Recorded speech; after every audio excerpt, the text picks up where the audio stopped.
Hey everyone, Pastor John here, and we're in daily devotions. We're in Proverbs this week, and I want to talk to you about Proverbs chapter 4, verses 5 through 7. Hear me, I didn't just say Proverbs 3, 5, and 7. That's trust in the Lord, and they're going to talk about that later. Lean not on your own understanding. But this is very similar because we always talk about trusting God, but how do we really do that? Well, in Proverbs chapter 4, beginning in verse 5, it says, get wisdom, get insight. In other words, there's this claim to say, go out and get wisdom, right? Get understanding is what that word insight means in some translations. The point is that it's something we would all want to know. We want to know stuff, and we want to get the benefit of that stuff, and that's kind of what wisdom and understanding are. And it's more than knowledge. That's the key. It's more than knowledge. Knowledge is just knowing stuff. Wisdom is actually applying the stuff, and then in the applying, you get understanding. I'll show you why I know this. In verse 7, Solomon, who's writing this, says, the beginning of wisdom is this. So first he says, get wisdom, get understanding. So your first question is, well, how do I do that? So Solomon says in verse 7, well, the beginning of wisdom is this. In other words, how you start this is this. And then he says this, get wisdom.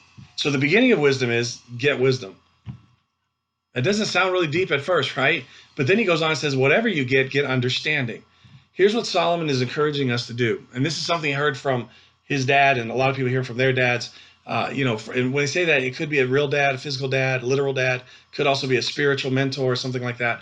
The point is this: if we want to progress in our relationships, if we want to progress in our lives, toward God, if we want to progress even in, I would say, in success and all these other areas of life, the issue is that we can't stop at just knowing stuff.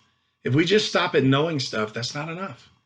So many of us have stopped at hearing preaching on a Sunday or reading a commentary or taking a Bible class or whatever else, but we don't do anything with it. We just bounce from one class to the next, from one sermon to the next. We just bounce from one discussion to the next, but we don't apply it. And this is what Solomon is telling us, is that real wisdom comes in the application of truth. And so, yes, accumulating truth and knowledge is good, but what's better is to get wisdom by applying that truth. And watch this, what's best is by gaining understanding, which comes through experience. So what we have is the desire for knowledge matched with the willingness to apply that knowledge, then turns into an understanding that come from experiences from that application. That's why James would say in James 1, to be a doer of the word and not a hearer only, who deceives themselves. People who just listen to God's word, people who just listen to the truth, maybe even store up some facts and figures, but don't do anything with it, are deceiving themselves. We've all run into that person who thinks that they are a spiritual giant because of all the things they know, but they're really not doing anything with it. They don't give to the church, they don't serve, they're very judgmental and condemning.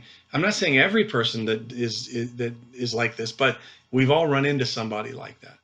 This is a person who's stopped and stunted their growth and become immature because all they settle for is knowing, but they don't get to doing, which is wisdom. And then because they don't get to doing, they never get to experiencing. So I'm telling you this because some of you might be struggling. I've had seasons in my life where I've struggled with not feeling as close to God, and I had to check myself and say, am I just settling for knowing stuff? Maybe I'm not even there. Maybe I'm not even knowing stuff. But am I settling for knowing stuff and not applying it? Is there something I know that I'm not doing? If you have something you know that you're not doing, James also talks about that as sin. For him that knows what to do but doesn't do it, that's sin. So part of the problem with that is that you rob yourself of maturing and growing in your relationship with God because you're not doing. So I would just encourage you to think through, is there something that I know that I'm not doing? Is there something I know that I'm not supposed to do that I'm doing? Obviously all that comes under that. But then also in the doing, am I somebody who is seeking out experiences with God?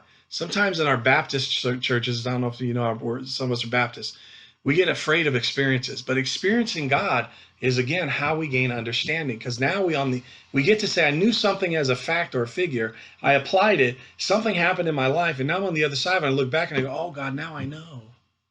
See, now I understand. And then you begin to know God in a deeper, fresher way. So this is what I'm saying. In your life, think about what you know and see if you're applying it. In your application, see if you are gaining understanding by experiencing God. And I would encourage you with that. And I think that you'll grow in your relationship. I think it'll revive you if you're feeling a little down or a little out of it. And I'll be praying for you. And I appreciate you watching. And I hope that in your wisdom, you gain understanding. We'll see you soon.